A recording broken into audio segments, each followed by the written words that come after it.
सभी विद्यार्थियों को नमस्ते। विद्यार्थियों, आज हम NIOS कक्षा 10 का जो सामाजिक विज्ञान विषय है उसका चैप्टर नंबर 9 पढ़ेंगे, भारत का भौतिक भूगोल। जैसा कि इस पाठ के नाम से पता चलता है कि भारत का भौतिक भूगोल यानी कि भारत की स्थिति क्या है, हमारे ग्लोब पर कितने डिग्री विस्तार में, अक्षांश और देशांतर विस्तार में वो फैला हुआ है, ठीक है, और कौन कौन से उसके राज्य है, कितने राज्य, कितने केंद्र शासित प्रदेश है, ठीक है। भारत का जो पूरा भौतिक प्रदेश है उसको कितने भागों में बांटा गया है, जैसे कहीं पर पहाड़ियाँ है, कहीं पर मरुस्थल है, कहीं पठारी भाग है, कहीं मैदानी भाग है, इस तरह से चैप्टर में दे रखा है। तो पढ़ते हैं इस पाठ को। भारत की भौगोलिक स्थिति, कि भारत की भौगोलिक स्थिति क्या है, कि भारत कितने डिग्री अक्षांश और देशांतर रेखाओं में फैला हुआ है। तो विश्व के मानचित्र में भारत पूरी तरह से उत्तरी गोलार्ध और पूरी गोलार्ध में स्थित है। जब हम विश्व का मानचित्र देखते हैं तो विश्व के मानचित्र में क्या बताया गया है कि भारत जो है पूर्ण रूप से उत्तरी गोलार्ध और पूरी गोलार्ध में विस्तृत है। देखो, उत्तरी गोलार्ध और पूरी गोलार्ध क्या होता है, जैसे कि आपने ग्लोब देखा होगा, ठीक है, ग्लोब की स्थिति गोल होती है। तो इसके अंतर्गत हम देखेंगे कि ग्लोब को दो भागों में बांटा जा सकता है। यहाँ पर 0 डिग्री अक्षांश रेखा है, तो जो भी आड़ी खींची हुई रेखा होती है उसको अक्षांश रेखा कहते हैं, ठीक है। तो इस तरह 0 डिग्री अक्षांश है जो कि ग्लोब को यानी कि हमारी पृथ्वी को दो भागों में बांटती है। तो ये कोई पृथ्वी पर ऐसे खींची हुई रेखा नहीं है, आप ये मत समझ लेना कि पृथ्वी पर ऐसी कोई रेखा खींची हुई है। ये सिर्फ काल्पनिक रेखा है जो कि किसी स्थिति का, किसी जगह का अनुमान लगाने के लिए, उस स्थिति को देखने के लिए, उस जगह को देखने के लिए, ग्लोब पर पढ़ने के लिए ये हमें बताती है। तो ये 0 डिग्री अक्षांश रेखा जिसको भूमध्य रेखा भी बोलते हैं, ठीक है। इसके उत्तर में, अगर हम इसके उत्तर में देखें, जैसे कि ये 0 डिग्री हो गया, इसके उत्तर में ये उत्तरी गोलार्ध हो गया यानी गोले का आधा हिस्सा, और ये दक्षिणी गोलार्ध हो गया। फिर इसको अगर हम देशांतर में बांटते हैं, जो खड़ी रेखाएं होती है, तो ये हिस्सा हो गया पूर्व का और ये हिस्सा हो गया पश्चिम का। तो ये हो गया उत्तरी गोलार्ध, यानी उत्तरी गोलार्ध में है, और पूरी गोलार्ध, ये हो गया पूरी गोलार्ध। तो यहाँ अगर हम देखें भारत की स्थिति, तो भारत की स्थिति यहाँ पर है, ठीक है, यहाँ पर भारत की स्थिति है। तो अगर आप जो वर्ल्ड का नक्शा देखोगे तो वहाँ पर भारत की स्थिति आपको यहाँ पर दिखाई देगी। तो ये कौन सा गोलार्ध हो गया, यानी कि उत्तरी हिस्सा और इधर का पूरी हिस्सा। तो ये उत्तरी हिस्सा और पूरी हिस्सा, इनको मिलाकर उत्तरी पूरी गोलार्ध कहा जाता है। तो भारत की स्थिति उत्तरी पूरी गोलार्ध में है। भारतीय मुख्य भूमि, यानी जो भारत की मुख्य भूमि है, ठीक है, ये भारत की जो मुख्य भूमि है जो कि कहाँ तक फैली हुई है। अगर भारत की मुख्य भूमि देखा जाए तो भारत की मुख्य भूमि 8 डिग्री 4 मिनट उत्तरी अक्षांश और 37 डिग्री 6 उत्तरी अक्षांश, यानी कि यहाँ से स्टार्ट होती है 8 डिग्री 4 मिनट उत्तरी अक्षांश से लेकर 37 डिग्री 6 मिनट उत्तरी अक्षांश, ठीक है, और 68 डिग्री 7 पूरी देशांत के बीच, यानी यहाँ पर कौन सा होगा, 68 डिग्री 7 पूरी देशांतर के बीच स्थित है। 68 डिग्री 7 से लेकर यहाँ पर 97 डिग्री 25 है, 97 डिग्री 25 जिसमें दे नहीं रखा, ठीक है, 97 डिग्री 25। तो 68 डिग्री पूरी देशांतर से लेकर 97 डिग्री 25 देशांतर के बीच ये स्थित है। तो ये हमारी भारत की क्या हो गई, स्थिति हो गई। तो अगर हम देखें तो उत्तर से दक्षिण तक इसका विस्तार कितना है, 3214 किलोमीटर। तो उत्तर से दक्षिण तक इसका विस्तार 3214 किलोमीटर है। इसी तरह पूर्व से पश्चिम तक, यानी पूर्व से पश्चिम तक इसका विस्तार 2933 किलोमीटर है। तो हम देखेंगे कि इस प्रकार भारत की उत्तर दक्षिण विस्तार 3214 किलोमीटर है, पूर्व पश्चिम विस्तार 2933 किलोमीटर है। भारत संसार की कुल भूमि क्षेत्र से के 2.42% है। तो अगर हम पूरे संसार को देखें, पूरे वर्ल्ड को देखें, तो उसमें कितने प्रतिशत भाग पर भारत फैला हुआ है, सिर्फ 2.42%, यानी 2.42% भाग पर भारत फैला हुआ है। कर्क रेखा भारत के, जो कि 23.5 डिग्री उत्तरी अक्षांश है, के मध्य से गुजरती है। अगर हम कर्क रेखा की स्थिति देखें तो हमारे ये भारत है, ठीक है, भारत के मध्य से कर्क रेखा गुजरती है। यह देश को 2 बराबर भागों में बांटती है। हमारे देश को कितने बराबर भागों में बांटती है, कि 2 बराबर भागों में बांटती है। यह यहाँ 82.5 डिग्री पूरी देशांतर देश के लगभग मध्य से गुजरती है। तो 82.5 डिग्री पूरी देशांतर जो क्या है, हमारे मानक समय है। तो 82.5 डिग्री पूरी देशांतर पर जो समय होता है वही समय हमारे पूरे देश में माना जाता है। तो 82.5 डिग्री पूरी देशांतर देश के लगभग मध्य से गुजरती है। तो भारत के बीचों बीच से, यहाँ से, ठीक है, 82.5 डिग्री पूरी देशांतर गुजरती है। यह देश को 2 बराबर भागों में विभाजित करती है। तो ये 82.5 डिग्री यानी 82 डिग्री 30 मिनट पूरी देशांतर देश के लगभग मध्य से गुजरती है। ये भारत के मानक मध्याह्न के रूप में माना जाता है। तो मानक मध्याह्न यानी कि भारत का जो मानक समय है वो माना जाता है। अगर आप देखोगे कि भारत के अंदर देखो, गुजरात में जो टाइम होगा वही टाइम अरुणाचल प्रदेश में होगा, वही टाइम हमारे पूरे भारत में होगा, यानी कि जो टाइम हमारे 82.5 डिग्री पूरी देशांतर पर होगा वही समय पूरे भारत में माना जाएगा। भारत एशिया महाद्वीप का हिस्सा है। भारत 3 तरफ से पानी से घिरा हुआ। तो तीन तरफ से पानी से कैसे घिरा हुआ? यहाँ पर हिंद महासागर है, यहाँ पर बंगाली खाड़ी और यहाँ पर अरब सागर है। तो इस तरह से तीन तरफ से ये कहाँ से किससे घिरा हुआ है? पानी से घिरा हुआ है। इसके उत्तर पश्चिम की ओर पाकिस्तान और अफगानिस्तान है। तो उत्तर पश्चिम की ओर देखा जाए तो इसे क्या है? पाकिस्तान और अफगानिस्तान, चीन, भूटान, तिब्बत, नेपाल इसके उत्तर में स्थित है। बंगाल और म्यांमार इसके पूर्व में है, जबकि बंगाल और म्यांमार कहाँ है? इसके पूर्व में। श्रीलंका और मालदीव हिंद महासागर इसके दक्षिण की ओर स्थित है। अगर हम इसकी स्थिति देखें, ठीक है, तो अभी मैं आपको नक्शा दिखाऊंगी, उसमें देख सकते हैं देश का सबसे दक्षिणतम बिंदु इंदिरा पॉइंट। अगर हम देश का सबसे दक्षिणतम बिंदु देखिए, जिसको हम इंदिरा पॉइंट कहते हैं, देश का सबसे दक्षिणतम बिंदु इंदिरा पॉइंट, जो कि निकोबार द्वीप समूह में है, जो 6 डिग्री 4 मिनट दक्षिणी अक्षांश पर स्थित है। जबकि भारत का दक्षिणतम बिंदु कन्याकुमारी 8 डिग्री 4 मिनट उत्तरी अक्षांश पर स्थित है। तो अगर हम देखें कि भारत जो है, ठीक है, भारत का जो दक्षिणतम बिंदु वैसे तो क्या है? कन्याकुमारी है, जो कि 8 डिग्री 4 मिनट पर है। लेकिन जो अंडमान निकोबार द्वीप समूह है, इसका 6 डिग्री और 4 मिनट पर यहाँ क्या इंदिरा पॉइंट है, जो अंडमान निकोबार द्वीप समूह भारत के अंतर्गत आता है, ठीक है, जो इसका लास्ट पॉइंट माना जाता है।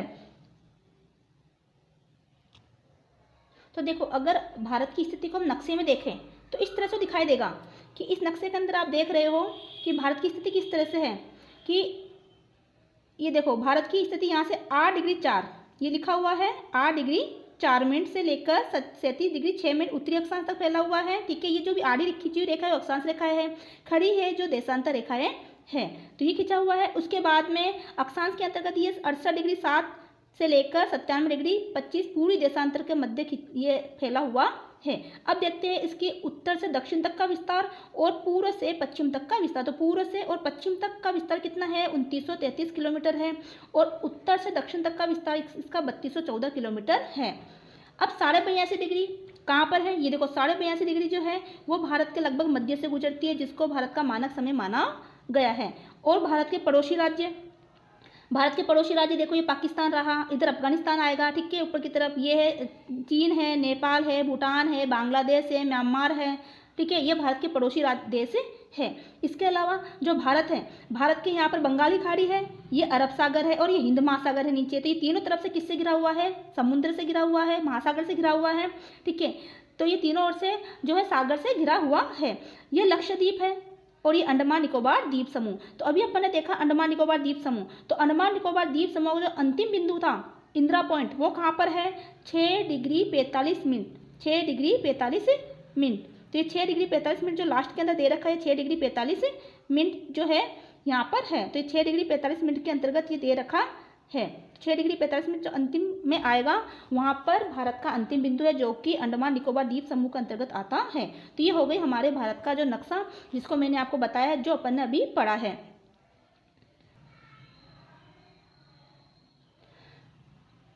अब इसके बाद स्थानीय महत्व, यानी कि भारत का स्थानीय महत्व क्या है। भारत का दक्षिणी भाग समुद्र से घिरा है। तो हमने अभी नक्शे में देखा कि भारत का दक्षिण भाग किससे घिरा हुआ? समुद्र से। भारत की हिंद महासागर में सामरिक स्थिति है। सामरिक स्थिति का मतलब होता है कि हिंद महासागर से कई तरह के व्यापार होते हैं।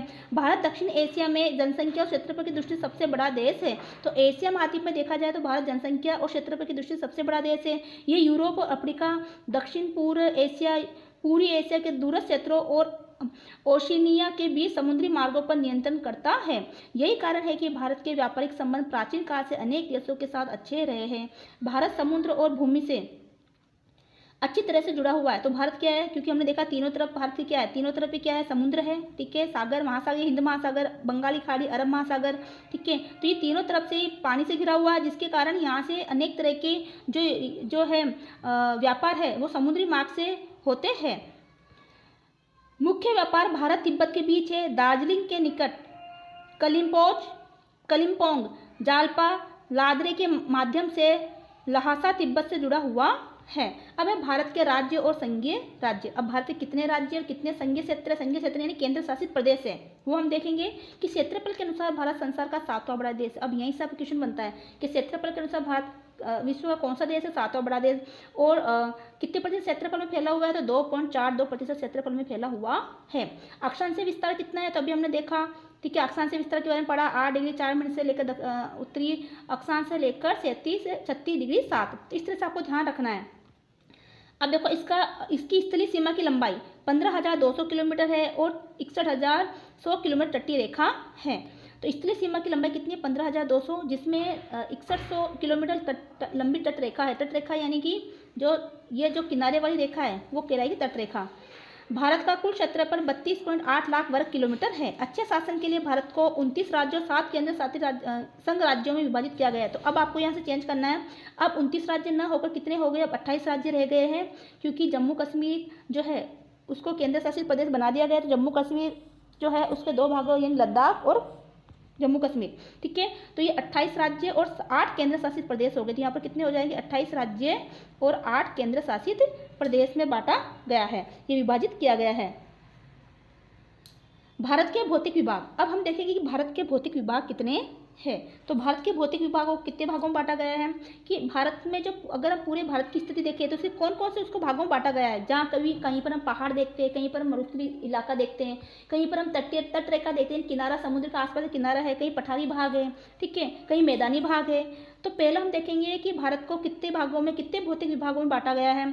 भारत भौगोलिक विविधता का देश है। यहाँ कुछ क्षेत्रों में उच्च पर्वतीय चोटियाँ हैं, कुछ और नदियाँ द्वारा निर्मित समतल मैदान भी है। भौतिक विशेषताओं के आधार पर भारत को 6 भागों में विभाजित किया गया है। तो कितने भागों में बांटा गया है? भारत को 6 भागों में। पहला है उत्तरी हिमालय, इसको 3 समूह में विभाजित किया गया है। तो उत्तर का जो हिमालय है उसको कितने भागों में बांटा गया है? 3 भागों में बांटा गया है। तो उत्तरी हिमालय है उसको 3 भागों में बांटा गया है, यानी कि ये वृहत हिमालय हो गया, फिर लघु हिमालय हो गया, ठीक है। इसके बाद में शिवालिक की श्रेणियाँ, इस तरह से 3 भागों में बांटा गया है। फिर इधर जो नीचे वाला इलाका है, क्योंकि हिमालय से क्या निकलती है? हिमालय से क्या निकलेगी? नदियाँ निकलेगी, ठीक है। तो ये नदियाँ क्या करती है? जो नदी है अपने साथ पानी लेके आती है। तो यहाँ पर इलाका कौन सा हो गया? मैदानी इलाका हो गया। इधर जो मरुस्थलीय इलाका हो गया, ये पठारी इलाका हो गया, ये तटीय इलाका हो गया। तो इस तरह से भारत को 6 भागों में बांटा गया है। तो उत्तरी पर्वत, इसको 3 समूह में विभाजित किया गया है। पहला हिमालय वाला, हिमालय एक नवीन वलित पर्वत है, नया मोरदार पर्वत है, संसार की सर्वोच्च पर्वत श्रृंखला है। और यहीं पर संसार की सर्वोच्च पर्वत श्रृंखला कौन सी है? माउंट एवरेस्ट, जो कि 8,848 किलोमीटर ऊंची है। ये पश्चिमी पूर्व दिशा से भारत की उत्तरी सीमा के साथ 2500 किलोमीटर दूरी में सिंधु नदी से ब्रह्मपुत्र नदी तक फैली हुई है। तो अगर हम भारत की स्थिति देखें, ठीक है, तो ये जो है कहाँ से? तो ये हिमालय पर्वत है जो यहाँ पर सिंधु नदी से लेकर ब्रह्मपुत्र नदी तक फैली हुई है। हिमालय को 3 समानांतर श्रेणियों में विभाजित किया गया। तो हिमालय को कितने भागों में बांटा गया? 3 समानांतर श्रेणियों में विभाजित। समानांतर लगातार समानांतर, ये 3 पर्वत श्रृंखलाएं हैं, इस श्रेणी में विभाजित किया गया है। महान हिमालय या हिमाद्री, पहला क्या होता है? महान हिमालय, जिसको वृहद हिमालय बोलते हैं, और इसको हिमाद्री भी कहा जाता है। यहाँ हमेशा हिम जमा रहता है। महान हिमालय में उत्तर पर्वतमाला और चोटियां शामिल है, जिसकी औसत ऊंचाई 6000 मीटर और चौड़ाई 120 किलोमीटर से 190 के बीच है। यहाँ बर्फाच्छिद है, यानी बर्फाच्छिद का मतलब यहाँ हमेशा बर्फ से, ये चोटियाँ हमेशा बर्फ से ढकी रहती है। और इसके नीचे कई ग्लेशियर है। ग्लेशियर यानी कि जो मोटी मोटी पर्वत, जो बर्फ की जो मोटी परत है वो उस पर जमी रहती है। यहाँ ऊंची चोटियाँ है जैसे कि माउंट एवरेस्ट, कंचनजंगा, मकालू, धौलागिरी आदि। अगला है मध्य हिमालय या हिमाचल। इस चोटी की ऊंचाई 1000 और 4500 मीटर के बीच है और चौड़ाई 50 किलोमीटर है। इसमें प्रमुख श्रेणियाँ पीर पंजाल, धौलाधार और महाभारत हैं। यहाँ कई हिल स्टेशन हैं जैसे कि शिमला, डलहौजी, चक्राता, मंसूरी और नैनीताल आदि। अगला है बाह्य हिमालय या शिवालिक। यह हिमालय की सबसे बाह्य पर्वत श्रेणी है। इसकी ऊंचाई 900 से 1100 मीटर और चौड़ाई 10 से 50 किलोमीटर के बीच है। ये कम ऊंचाई की पहाड़ी है जैसे कि जम्मू हिल, मिसमी हिल आदि, ठीक है। तो अगला है ट्रांस हिमालय, ठीक है। तो ये किस में हो गया? ये महा हिमालय के बारे में बताया, फिर मध्य हिमालय और बाह्य हिमालय। अगला है ट्रांस हिमालय, जो कि हिमालय के उस पार है, ठीक है, जो हिमालय के भी क्या है? उस पार। यह महान हिमालय के उत्तर में समानांतर फैली, यानी जो हिमालय है, हिमालय की जो 3 श्रेणियाँ आ गई, इसके भी उत्तर में ये जो है समानांतर फैली हुई है, जिसे जास्कर पर्वत कहते हैं। जास्कर पर्वत के उत्तर में लद्दाख श्रेणी आ जाती है, ठीक है। जास्कर व लद्दाख श्रेणी के बीच होकर सिंधु नदी बहती है। तो जास्कर और लद्दाख इस श्रेणी के बीच होकर क्या बहती है? सिंधु नदी बहती है। K2 संसार की दूसरी सबसे ऊंची चोटी है। जो K2 क्या है? ये जो K2 है वो संसार की सबसे ऊंची चोटी है, दूसरी ऊंची चोटी जो हमारे भारत में आती है ना। जबकि माउंट एवरेस्ट जो है वो संसार विश्व की सबसे ऊंची चोटी है, वो पहली चोटी है। दूसरी चोटी कौन है? K2, जो कि भारत में आती है, ठीक है। अगर हम भारत के नक्शे को देखें, ठीक है, तो यहाँ पर जो है जास्कर श्रेणी आ गई, यहाँ पर सिंधु नदी इसके बीच में से गुजरती है, यहीं पर K2 स्थित है, जबकि नेपाल साइड के अंदर नेपाल और तिब्बत के आसपास में एवरेस्ट पर्वत स्थित है। तो ट्रांस हिमालय है जो हिमालय के भी उस पार है। पूर्वांचल पहाड़ियाँ, जो पूर्वांचल की पहाड़ियाँ हैं, ठीक है, इसमें मिसामी, नागा, मिजो पहाड़ियाँ है जो कि पूर्व की ओर स्थित है। पूर्व की ओर कैसे स्थिति, जैसे कि हम देखेंगे कि जो हमारा भारत है इसके जो पूर्व की तरफ ये जो पहाड़ियाँ हैं, यहाँ पर भी ये पहाड़ियाँ इस तरह के इसे मुड़ती है ये, ठीक है। तो यहाँ पर भी पहाड़ियाँ मिसोरी है ना, ठीक है, इस तरह की पहाड़ियाँ यहाँ पर है जो कि पूर्व में स्थित है। मेघालय पठार को गारो, खासी और जयंती पहाड़ियाँ भी इसमें शामिल है। अगला है उत्तरी मैदान। उत्तरी मैदान हिमालय के दक्षिण और प्रायद्वीप पठार के उत्तर में स्थित है। उत्तरी मैदान मोटे तौर पर 2 भागों में विभाजित किया गया है। पहला पश्चिमी मैदान और दूसरा गंगा ब्रह्मपुत्र का मैदान। यह मैदान, पश्चिमी मैदान, यह मैदान सिंधु नदी और उसकी सहायक नदियों द्वारा लाई गई अवसादों के जमा होने से बना है। अवसाद, जो सिंधु नदी है और उसकी जो सहायक नदी है जो हिमालय से निकलती है, वो अपने साथ कई अवसाद यानी कंकर, पत्थर, मिट्टी, गाद वगैरह लेके आती है, जिसके कारण जब वो पहाड़ों से उतरती है तो अपने साथ क्या उस ढलान के अंदर क्या बिछा देती है, ये सारा गाद, ये सारा अवसाद यहाँ बिछा देती है, जिससे वहाँ मैदानों का निर्माण हुआ है। ये अरावली के पश्चिम में स्थित है। कहाँ स्थित है ये? अरावली के पश्चिम में। अगर हम भारत की स्थिति देखें, ठीक है, तो यहाँ पर अरावली पर्वत है और ये हो गया हिमालय पर्वत, और ये पूरा इसका पूरा का पठार, ये सॉरी ये है ना, ये मैदानी इलाका हो गया। तो ये अरावली पर्वत के पश्चिम में, पूर्व में स्थित है।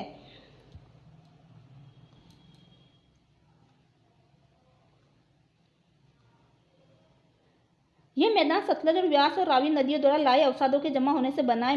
मैदान का ये भाग दोआब से बना हुआ है, ठीक है। तो देखो पश्चिमी मैदान, ये पश्चिमी जो मैदान है ये अरावली के पश्चिम में स्थित है। सॉरी, ये पश्चिमी मैदान जो है ना, ये अरावली पर्वत श्रेणी और इसके पश्चिम में ये स्थित है। ये पूर्व के अंदर तो पूरी मैदान स्थित है जो गंगा ब्रह्मपुत्र का मैदान है। तो ये अरावली जो पर्वत के पश्चिम में स्थित है। तो पहला मैदान तो ये हो गया। उत्तरी मैदान को बांटा गया 2 भागों में, पश्चिम का मैदान और गंगा और ब्रह्मपुत्र का मैदान। अगला है गंगा ब्रह्मपुत्र का मैदान। ये 2 मुख्य नदी गंगा और ब्रह्मपुत्र नदियों द्वारा लाए गए अवसादों के जमा होने से बना है। अवसाद अभी मैंने बताया, जो भी नदियाँ जो भेग के आती है तो अपने साथ जो कंकर, पत्थर, मिट्टी, ठीक है, ये कई जो अपने साथ भाग कर लाती है और उसको एक मैदानी इलाकों में, नीचे वाले इलाकों में लाकर जमा, धीरे धीरे जब उनका बहाव कम होता है तो वो अपने साइडों में, किनारों पर जमा करती जाती है।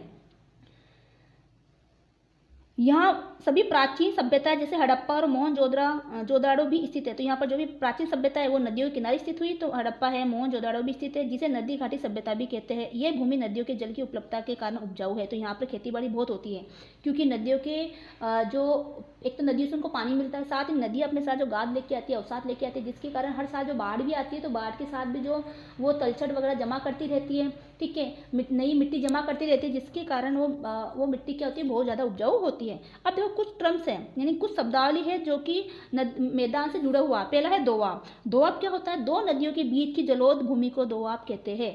2 नदियों के बीच की भूमि क्या कहलाती है? दोआब कहलाती है। खादर, लगभग प्रत्येक वर्ष नदियों के बाढ़ प्रभावित क्षेत्रों को खादर कहते हैं।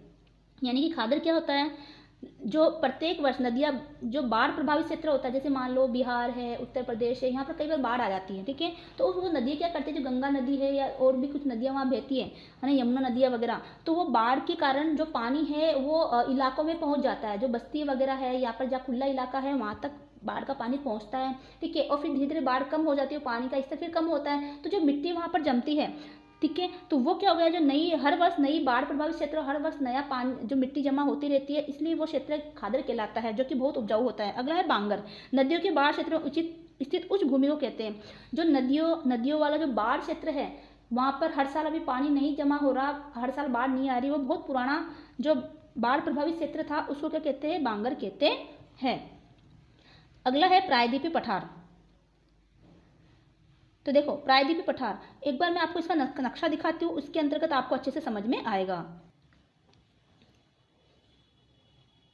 ये देखो, ये भारत का जो भौतिक प्रदेश है इस नक्शे के अंतर्गत बताया गया है। अगर हम इसको देखें यहाँ पर तो ये हिमालय हो गया, ठीक है, पहला क्षेत्र कौन सा हो गया? हिमालय। ये हिमालय वाला क्षेत्र है पूरा, ये पूरा हिमालय है, ठीक है, जिसके अंदर ये देखो काराकोरम केटू, ये केटू भारत के अंदर स्थित है, ठीक है, तो ये केटू भारत में जो संसार की दूसरी ऊंची चोटी है जो कि भारत में, ये काराकोरम आ गया। ये लद्दाख और जास्कर श्रेणी, ये लद्दाख श्रेणी और जास्कर श्रेणी है, और इसी के बीच से क्या निकलती है? सिंधु नदी, ये देखो बहती हुई जा रही है, सिंधु नदी यहाँ पर लिखा हुआ है, तो इसी के बीच में से जास्कर और लद्दाख श्रेणियों के बीच में सिंधु नदी बहती है, ठीक है। अब ये हो गया, अब ये तो महान हिमालय हो गया, ये महान हिमालय का भाग हो गया, फिर मध्य हिमालय आ गया, फिर ये शिवालिक की श्रेणियाँ आती है। अब आप देखोगे कि यहाँ से जो है कई नदियाँ निकल रही है, जो ये देखो नदियाँ निकल रही है ना, ये अपने पाकिस्तान में चली जाती है, सिंधु, झेलम, रावी, सतलुज। अब ये हो गया हमारा अरावली श्रेणी, ठीक है, ये राजस्थान में है अरावली, ये महामरुस्थल आ गया, तो इसकी पश्चिम में हो गया ये सिंधु नदी वाला क्षेत्र है, ठीक है। अब ये गंगा यमुना का क्षेत्र, ये गंगा और ब्रह्मपुत्र का मैदान, गंगा ब्रह्मपुत्र का मैदान ये हो गया, ये गंगा और ब्रह्मपुत्र का मैदान हम देखेंगे तो ये अरावली के पूर्व में है, तो गंगा ब्रह्मपुत्र का मैदान, ये देखो ये गंगा नदी बह रही है, ठीक है, ठीक है, और ये यहाँ पर ब्रह्मपुत्र नदी, तो ये गंगा से लेकर ब्रह्मपुत्र नदी के बीच के मैदान को गंगा ब्रह्मपुत्र का मैदान कहा जाता है, ये उत्तर का मैदान इसमें शामिल हो गया। तो पहला तो हमने हिमालय पर्वत वाला देखा जिसको 3 श्रेणियों में बांटा गया है, फिर हमने देखा उत्तर का मैदान, ठीक है, उत्तर के मैदान को 2 भागों में बांटा गया है, पश्चिम का मैदान जो कि सिंधु नदियों और उसकी सहायक नदियों से बना हुआ है, और ये पूर्व का मैदान जो कि जो गंगा नदी से लेकर ब्रह्मपुत्र नदी के बीच में जो भी नदियाँ है, ये जितनी भी नदियाँ है, जैसे कि यमुना नदी जो इसकी सहायक है, घाघरा नदी है, गंडक नदी है, कोसी है, सोन नदी है जो ये नीचे से मिल रही है, ठीक है, इसके दक्षिण में आकर चंबल नदी है, ये सभी गंगा नदी में आकर कहीं न किसी नदी में आकर मिलती है, और लास्ट में ये बंगाली खाड़ी में गिर जाती है, ठीक है। ये ब्रह्मपुत्र नदी है, ये इधर आ गई, ये ब्रह्मपुत्र नदी,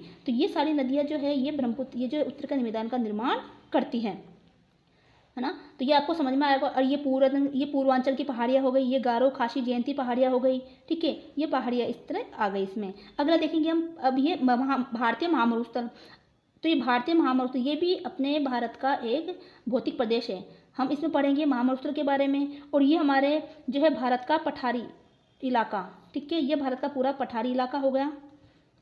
कौन सा इलाका है? भारत का पठारी इलाका, ठीक है, जिसको दक्कन का पठार कहा जाता है, ये पूरा पठारी इलाका कहलाएगा। ये यहाँ से लेकर यहाँ पूरा पठारी इलाका है। फिर ये पूर्वी तट हो गया, ये पश्चिमी तट हो गया, ये पूर्वी तट और ये पश्चिमी तट। देखो ये पूर्वी तट और ये पश्चिमी तट, ये लिखा हुआ है पूर्वी घाट, जिसको पूर्वी तट भी कह सकते हैं, ये पूर्वी घाट हो गया, और ये पश्चिमी घाट हो गया, ठीक है। तो यहाँ भी चोटियाँ हैं। इसके पश्चिमी घाट को भी भागों में बांटा गया है, 2 भागों में, जैसे कि कोंकण तट हो गया, ठीक है, मालाबार तट हो गया, ठीक है, और यहाँ पर इसको उत्तरी सरकार तट कहेंगे, पश्चिमी पूर्वी तट को, और ये कोरामंडल तट कहा जाएगा। तो इस तरह से इसको बांटा गया। अब देखो पश्चिम का जो दक्कन का पठार, उसमें भी कई नदियाँ निकलती हैं। दक्कन के पठार में ये देखो, ये नर्मदा और तापी, ये बंगाली खाड़ी अरब सागर में गिरती है। ये 2 ही नदियाँ हैं जो पश्चिम की तरफ बहती है, बाकी की सारी नदियाँ दक्कन के पठार की पूर्व की तरफ बहती हुई बंगाली खाड़ी में गिरती है। जैसे कि महानदी है, ठीक है, उड़ीसा से निकल रही है, गोदावरी है, कृष्णा है, ये कृष्णा है, ठीक है, कावेरी है ना, और ये नीलगिरी की पहाड़ियाँ है, ठीक है, ये छोटी छोटी पहाड़ियाँ भी यहाँ पर हैं। ये महादेव की पहाड़ियाँ है, सतपुड़ा है, विंध्याचल है, ये छोटा नागपुर का पठार है, ठीक है, इस तरह से मिलकर ये बनता है। ये मालवा का पठार है। तो इस तरह से ये हमारे भारत के भौतिक प्रदेश इसके अंतर्गत आते हैं। तो 6 भौतिक प्रदेश हो गए, समझ में आया, ठीक है। अब देखते हैं इसके बारे में आगे क्या बता रखा है।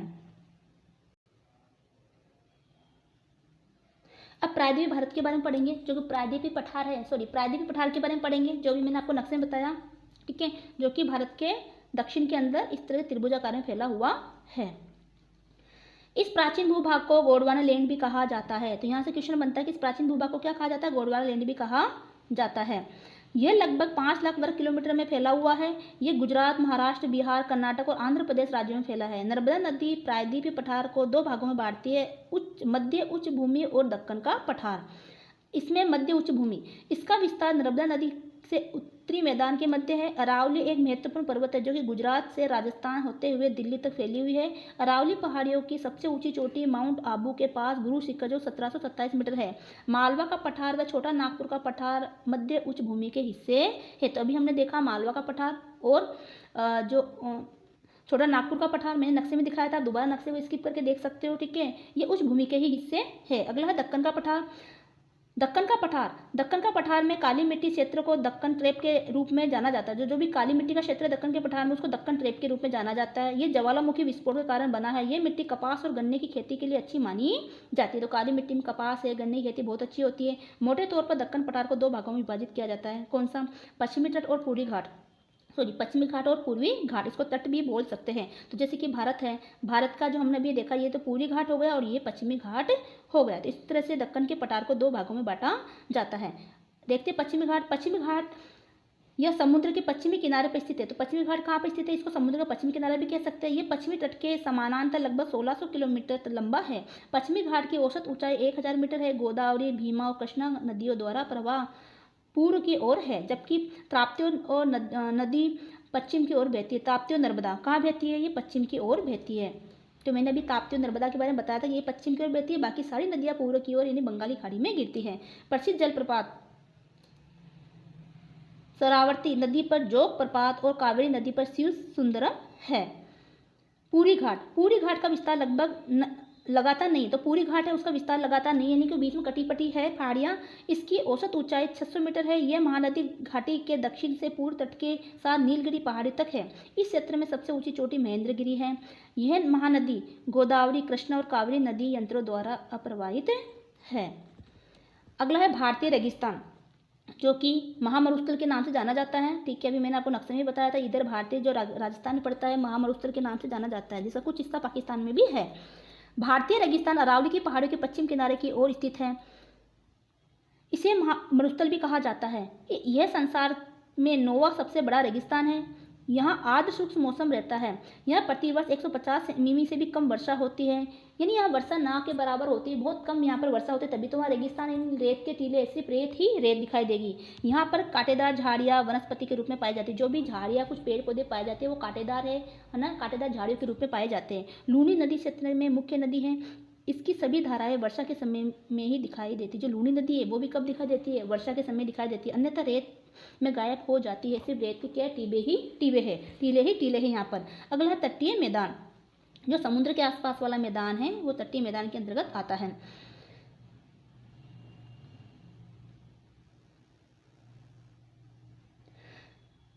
भारत में तटीय मैदान अरब सागर और बंगाली खाड़ी के समानांतर प्रायद्वीपीय पठार के साथ है। तो देखो, बंगाली खाड़ी हमने देखा, ये बंगाली खाड़ी और ये अरब सागर। तटीय हमने जो तटीय घाट देखा, ठीक है, पूरी घाट पश्चिम घाट, तो इसके किनारे किनारे साथ साथ में ये मैदान फैला हुआ है। समुद्र के आसपास में क्या है, मैदान फैलता है, समुद्र अपना मैदान बनाता है। ठीक है, तो तटीय पश्चिम जो है मैदान फैला हुआ है, जो बंगाली खाड़ी और अरब सागर के समानांतर यानी उसके बराबर में फैला हुआ है। पश्चिमी तटीय मैदान अरब सागर के साथ एक संकीर्ण पट्टी 10 से 20 किलोमीटर चौड़ा है। ये कच्छ के रण से कन्याकुमारी तक फैला हुआ है, यानी कच्छ के रण से अगर हम देखें तो यह कच्छ का रण हो गया और ये कन्याकुमारी, तो कच्छ के रण से कन्याकुमारी तक ये फैला हुआ है। पश्चिमी तटीय मैदान को 3 भागों में बांटा गया है। कोंकण तट जो कि मुंबई से गोवा तक है, फिर एक कर्नाटक तट जो कि गोवा से मैंगलोर तक है, फिर मालाबार तट जो कि मैंगलोर से कन्याकुमारी तक शामिल है। पूरी तट बंगाली खाड़ी के साथ है। यह पश्चिमी तटीय मैदान से अधिक व्यापक है। इसकी औसत चौड़ाई 120 किलोमीटर है। इस तट के उत्तरी भाग को उत्तरी गोलार्ध और दक्षिणी भाग को कोरोमंडल कहा जाता है। पूरी तटीय मैदान महानदी कावेरी, कृष्णा और कावेरी नदियों के द्वारा बनाई गई डेल्टा है। चिल्का भारत में सबसे बड़ी खारे पानी की झील है। तो चिल्का झील उड़ीसा में, ये क्या है, खारे पानी की सबसे बड़ी झील है जो महानदी डेल्टा के दक्षिण में स्थित है। तटीय मैदानों में मसाले, चावल, नारियल, काली मिर्च आदि उगाए जाते हैं। वे व्यापार और वाणिज्य का केंद्र रहे हैं। तो दक्षिणी भारत के अंदर जो तटीय मैदान है वहाँ पर मसालों की खेती, चावल और नारियल की खेती और काली मिर्च की खेती की जाती है। तो मसालों के लिए भी हमारा दक्षिणी भारत प्रसिद्ध है। ठीक है, वे व्यापार और वाणिज्य का केंद्र भी रहा है। विम्बनाथ प्रसिद्ध लेगून है। तो यहाँ पर विम्बनाथ क्या है, प्रसिद्ध लेगून, जो कि मालाबार तट पर स्थित है। अगला है द्वीप समूह। भारत में द्वीप के 2 मुख्य समूह हैं। बंगाली खाड़ी में 204 द्वीपों का वे अंडमान और निकोबार द्वीप समूह और अरब सागर में 43 द्वीपों का लक्षद्वीप समूह है। लक्षद्वीप कहाँ पर है, देखो बंगाली खाड़ी कहाँ पर, ये बंगाली खाड़ी और ये अरब सागर। यहाँ पर अंडमान निकोबार द्वीप समूह है और यहाँ पर लक्षद्वीप है। तो लक्षद्वीप आपको इधर दिखेगी और ये अंडमान निकोबार द्वीप समूह यहाँ पर दिखाई देंगे जब आप नक्शे में देखोगे। लक्षद्वीप केरल के मालाबार तट से निकट अरब सागर में स्थित है। करवती लक्षद्वीप की राजधानी है। तो लक्षद्वीप की राजधानी क्या है, करवती। ये कोरल द्वारा बना है और विभिन्न प्रकार के पौधे और जानवरों से संपन्न है। अंडमान निकोबार द्वीप समूह उत्तर से दक्षिण में बंगाली खाड़ी में विस्तृत है। अंडमान निकोबार द्वीप समूह पर्यटकों को बहुत आकर्षित करता है। इन द्वीपों पर विभिन्न आकर्षण पर्यटक गतिविधियों को विकसित किया गया है। भारत में जल प्रवाह प्रणाली। सतह से पानी मुख्य रूप से नदियों के माध्यम से प्रवाह होता है। सतह पर जो पानी है किस रूप में प्रवाह होता है, नदियों के रूप में। नदी और उसकी सहायक नदियों द्वारा अप्रवाहित क्षेत्र बेसिन कहलाता है। नदी और उसकी सहायक नदियाँ जो बहती है वो क्या कहलाता है, बेसिन कहलाता है। सहायक नदी क्या होती है, एक धारा या नदी जो एक बड़ी नदी में बहते हुए जा मिलती है, उसे जैसे कि यमुना गंगा में मिलती है। तो अभी हमने देखा गंगा नदी निकल रही है, उसके यहाँ से यमुना नदी मिल रही है, ठीक है, उसमें कोई दूसरी नदी मिल गई, तो ये क्या कहलाई, ये तो सारी सहायक नदी कहलाई। मुख्य नदी गंगा नदी है, उसमें आके दूसरी नदियाँ इधर उधर से आके वो मिलती है, तो वो उसकी सहायक नदियाँ कहलाती है।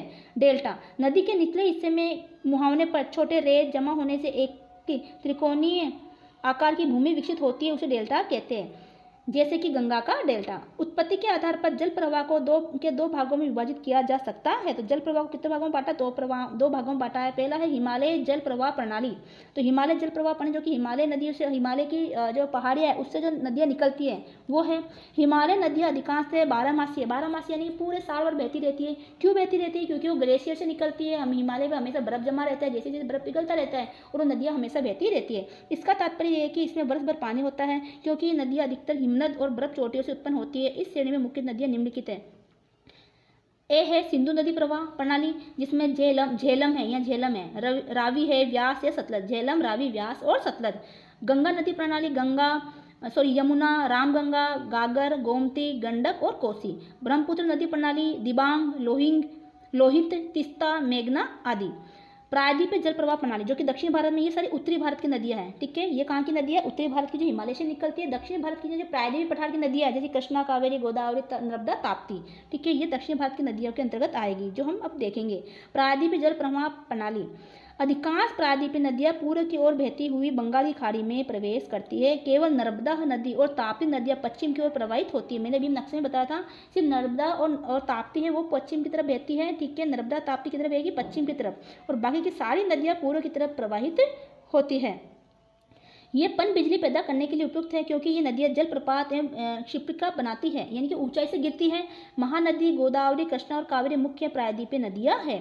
पृथ्वी पर उपलब्ध कुल जल का 97% से अधिक खारा जल है। देखो हमारी पृथ्वी को अगर आप देखोगे, आप ग्लोब को देखोगे, ठीक है, तो वहाँ पर पानी ही पानी, अथाह पानी है, ठीक है। जबकि स्थलीय जगह जो है, स्थल है, वो तो कम है, यानी कि 97% तो क्या है? पानी है, ठीक है। वो कौन सा? समुद्री पानी है, लेकिन वो क्या है? पीने लायक नहीं है, वो खारा पानी है। और शेष 3% का अधिकांश भाग ध्रुवीय क्षेत्रों में बर्फ के रूप में जमा हुआ है। और 3% कहाँ जमा हुआ है? ध्रुवों पर बर्फ के रूप में जमा हुआ है। जल का 1% से भी कम बारिश, नदियों, झीलों और भूमिगत पानी के रूप में प्राप्त होता है।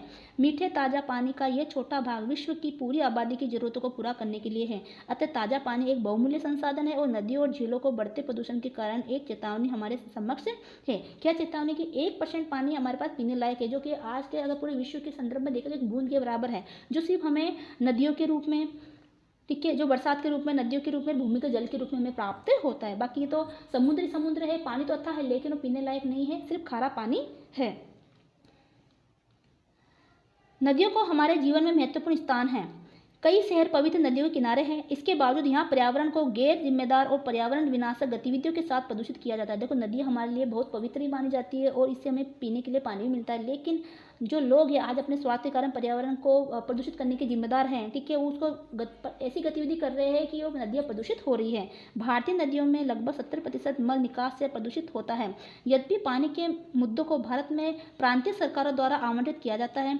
पारिस्थितिकी विज्ञान शास्त्री और संरक्षणवादियों ने लंबे समय से मांग की कि नदियों की एक इकाई और गंभीर प्रयास के एक निर्धारित समय के विशिष्ट समायोजन पर काम के रूप में लाने के लिए व्यवस्थित किया जाना चाहिए। यदि नदियों के पानी की गुणवत्ता के सुधार के लिए आवश्यक है, राष्ट्रीय नदी संरक्षण योजना यानी NRCP पानी की गुणवत्ता में उम्मीद की है, ठीक है। तो राष्ट्रीय नदी संरक्षण योजना के जरिए पानी की गुणवत्ता को बनाए रखा जा रहा है और पानी को प्रदूषित होने से बचाया जा रहा है। जल संचय देश भर में लोकप्रियता प्राप्त कर रहा है, यानी कि बरसात का पानी को संचित करो। कई नागरिक संगठनों और लोगों के आंदोलनों ने नदियों की गंभीर हालत के लिए जागरूकता और संवेदनशीलता बढ़ाने में योगदान दे रहा है। तो इस तरह से कई जो लोगों का संगठन है, कई लोग भी आए, कई NGO आए हैं, जिन्होंने क्या किया, नदियों को दूषित होने से बचाने के लिए कई आंदोलन किए हैं। अब देखो यहाँ पर कुछ वस्तुनिष्ठ प्रश्न हैं, जैसे कि भारत देश विश्व के गोलार्ध में कहाँ पर स्थित है? कौन से गोलार्ध में स्थित है भारत? तो ये उत्तरी पूर्वी गोलार्ध में। मैंने आपको बताया था भारत कहाँ पर स्थित है, उत्तरी पूर्वी गोलार्ध में, यहाँ पर भारत स्थित है। भारत की मानक समय रेखा कौन सी है? तो 82 डिग्री 30 पूर्वी देशांतर भारत की मानक समय रेखा है। तो ये 82.5 डिग्री बोल सकते हैं अपन इसको। अगला, भारत में कितने राज्य और केंद्र शासित प्रदेश हैं? तो देखो वहाँ पर दे रखा था 29 और 7, लेकिन अब अपडेट हो गया है कि 28 और 8, 28 राज्य और 8 केंद्र शासित प्रदेश है। तो 28 राज्य और 8 केंद्र शासित प्रदेश, ऐसे आपको ध्यान रखने हैं। भारत को कितने भूभागों में बांटा गया? तो भारत को 6 भूभागों में बांटा गया, तो 6 इसके अंतर्गत आएगा। ठीक है, तो अब ये कुछ छोटे छोटे प्रश्न है। भारत के पड़ोसी देशों के नाम लिखिए, उन नदियों के नाम लिखिए जो पश्चिमी मैदान को बनाने में मदद करती है। भारतीय रेगिस्तान के भौगोलिक परिस्थिति का वर्णन करें। पश्चिमी तटीय मैदान कितने भागों में बटा है, नाम लिखो। हिमालय जल प्रवाह प्रणाली में मुख्य रूप से कौन कौन सी नदियाँ आती हैं, डेल्टा किसे कहते हैं। तो इस तरह से प्रश्न है जो कि आपके आंसर इसमें ही मिल जाएंगे, और साथ में आपके पास पाठ्य पुस्तक है तो उससे भी आप पढ़ सकते हो। तो उम्मीद है कि आपको ये पाठ समझ में आया होगा। तो मिलते हैं अगले वीडियो में, तब तक के लिए धन्यवाद। लेकिन ज़्यादा से ज़्यादा वीडियो को लाइक करें, शेयर करें और चैनल को सब्सक्राइब करें। तो मिलते हैं अगले वीडियो में।